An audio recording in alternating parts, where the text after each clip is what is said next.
तो मित्रों, Indian hidden mythology channel में आप सभी का स्वागत है। कथा को आरंभ करने से पहले हम आपसे विनती करते हैं, अगर आपने हमारे YouTube चैनल को अभी तक सब्सक्राइब नहीं किया है तो आप सबसे पहले हमारे YouTube चैनल को सब्सक्राइब करके बेल आइकन अवश्य दबाएं। तो चलिए कथा को प्रारंभ करते हैं।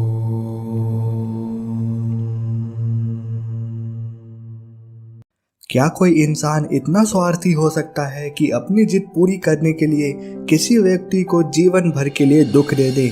आपका जवाब भी नहीं होगा।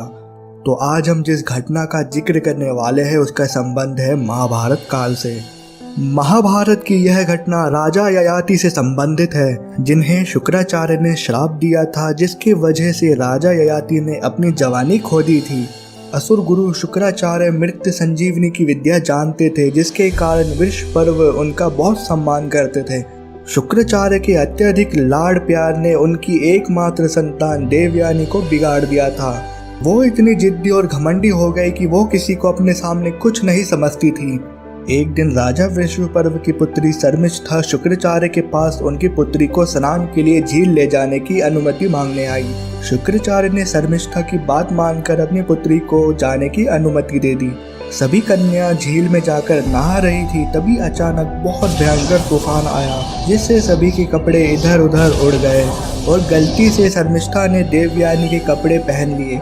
शर्मिष्ठा को अपने कपड़ों में देखकर देवयानी बहुत क्रोधित हो गई और शर्मिष्ठा को बुरा भला कहने लगी। दोनों के बीच कहासुनी काफी बढ़ गई और गुस्से में आकर शर्मिष्ठा ने देवयानी को सूखे कुएं में धक्का दे दिया। इस दौरान राजा ययाति अपने घोड़े से गुजर रहे थे। देवयानी की आवाज सुनकर वो रुक गए और उन्होंने देवयानी को कुएं से बाहर निकाला।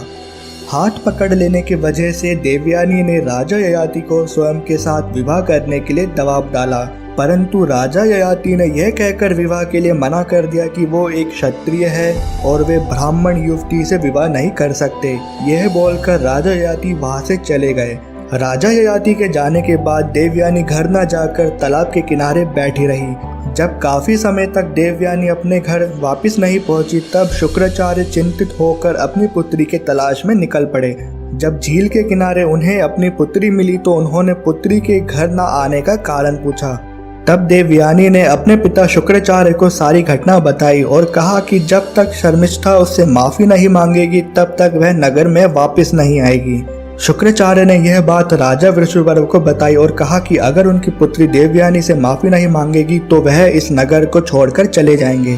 तत्पश्चात शर्मिष्ठा देवयानी से माफी मांगने उसके पास गई, लेकिन देवयानी का मन सिर्फ क्षमा याचना से नहीं भरा। उसने शर्मिष्ठा को बोला कि तुम्हें आजीवन मेरी दासी बनकर रहना होगा। शर्मिष्ठा अपने पिता के कारण दासी बनने के लिए भी तैयार हो गई।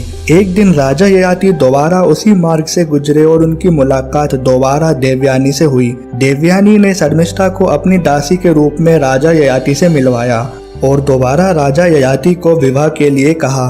राजा ययाति देवयानी से विवाह के लिए तैयार हो गए। दोनों के 5 पुत्र और एक पुत्री हुई। राजा ययाति और शर्मिष्ठा दोनों ही एक दूसरे से प्रेम करते थे, लेकिन उन्होंने यह बात देवयानी को कभी नहीं बताई। एक दिन देवयानी को उनके संबंध का पता चल गया।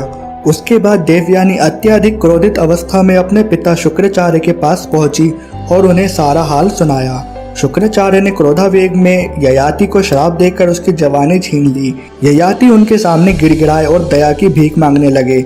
उनकी हालत देखकर शुक्राचार्य और देवयानी को उन पर तरस आ गया। तब शुक्राचार्य ने अपना दिया हुआ श्राप वापस तो नहीं लिया, लेकिन उन्हें एक उपाय बताया कि अगर उनका कोई एक पुत्र अगर अपनी जवानी दे दे तो वह जब तक चाहे जवान रह सकते हैं। तत्पश्चात वृद्ध ययाति ने अपने महल पहुंचकर सबसे पहले अपने बड़े पुत्र से कहा कि वह अपनी जवानी उन्हें दे दे, लेकिन उनके पुत्रों ने उन्हें मना कर दिया। तब राजा ययाति के सबसे छोटे पुत्र पिता को अपनी जवानी देने को राजी हो गया। पुरु ने अपने पिता ययाति को अपनी जवानी दे दी और स्वयं वृद्ध हो गया। तत्पश्चात ययाति ने अपनी जवानी का भरपूर आनंद उठाया, लेकिन एक दिन उसे अपनी गलती का महसूस हुआ। उसके बाद ययाति आत्मग्लानि में अपने पुत्र के पास पहुंच अपने पुत्र पुरु को उसकी जवानी वापस कर दी और स्वयं संन्यास ले लिया। तो मित्रों, आज की ये कहानी आपको कैसे लगी आप हमें कमेंट करके जरूर बताएं और इस वीडियो को ज़्यादा से ज़्यादा शेयर करके हमारे इतिहास को जीवित रखने में हमारी मदद करें। और अगर आप इस चैनल पर नए हैं तो हमारे इस चैनल को सब्सक्राइब जरूर करें और उसके बाद बेल आइकन अवश्य दबाएं। तो दोस्तों नमस्कार।